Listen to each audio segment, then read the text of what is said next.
Alright, so we're going to go through the front flip. So this is actually quite a hard move, but I'm going to keep it in the beginner tutorials because it fits nicely with the back flip. It's actually much harder than a back flip, but psychologically it's much easier. So we're going to go through a couple of stages. We're going to go through the takeoff, the run and the takeoff, the tuck, and then the landing. Alright, so first things first, if you do this move a lot, it will probably start to hurt your shins quite a bit and your ankles, so make sure you warm those up and roll those out before you get started. So we're going to go over the run first of all. So you're just going to do a normal jog here, and at the moment you want to take off the front flip, you're going to do a hop on one foot. So I hop on this, my right foot, and your feet are going to come together. So I'll show you that again. Hop. Now, one of the most common mistakes with this hop is that people do it really high. You need this hop to be as low to the ground as possible. So here's the wrong way to do it, and here's the right way to do it. One important thing about that hop is when you do it, you want to put your feet in front of your body, in front of the momentum. That's going to kill the horizontal momentum and turn it into vertical momentum. It's almost like a ball hitting an angle. It's coming across horizontally. When it hits that angle, it's going to transfer into upwards momentum. The faster that you're moving across, the bigger this angle needs to be. So the faster you run, the further in front of yourself your legs will need to go, and that will give you more height. So I'll run a bit faster this time.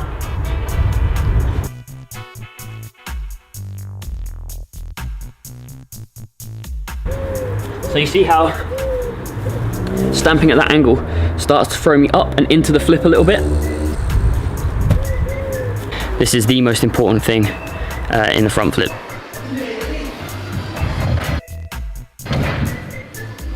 Alright, so we'll move on to the actual flip now. So as you saw in that last example where I hit the ground, my body started to pull forward due to the fact I hit the ground at an angle. Your cue to initiate the tuck is when your body hits vertical, and your body should also hit vertical at the peak height of your jump.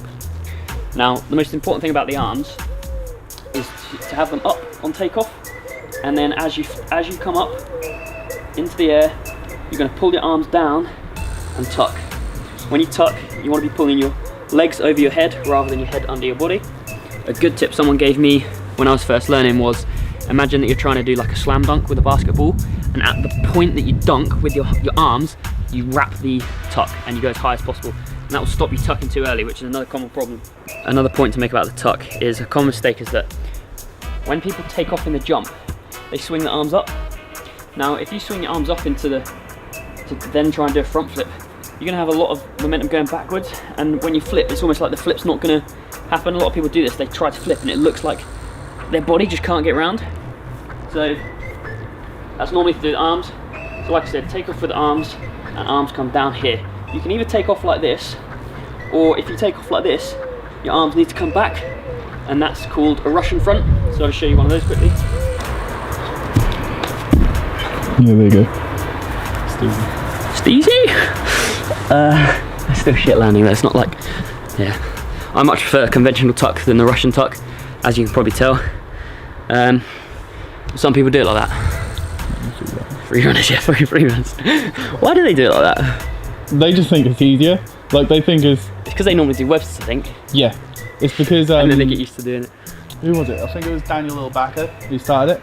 Because he did, so everyone else started doing it. Yeah, so everyone was like, oh my god, Russian lifts are so cool. And right, as soon as you initiate the tuck, stay tucked until you're all the way around, ready to land. I know it's hard, but try and keep your eyes open and chin on your chest, tuck tight. If your chin's on your chest, you're going to see the ground earlier in your rotation. If my head's back like that, I'm not going to see the ground. If my chin's on my chest, I'll see the ground as I finish the rotation. Alright, final thing is the landing. A lot of people when they first do this are going to start landing on their butt or on their back. That's fine, just gradually build it up until you get to the feet. The first landing is probably going to be feet and your ass at the same time. The key to getting a good landing is those first steps. Getting a good punch into the ground and getting a good tuck. Seeing the ground and then opening out at the right moment. First ones you land, you're probably not going to be able to open out. Just keep tucked until you land, keep it tight until you get used to where you're landing. Alright, so that's it for the technique. So we're going to go through some ways to get used to doing the front flip now. Some prerequisites. So first one of course is a forwards roll. Try to do a little jump off your feet into the forward roll.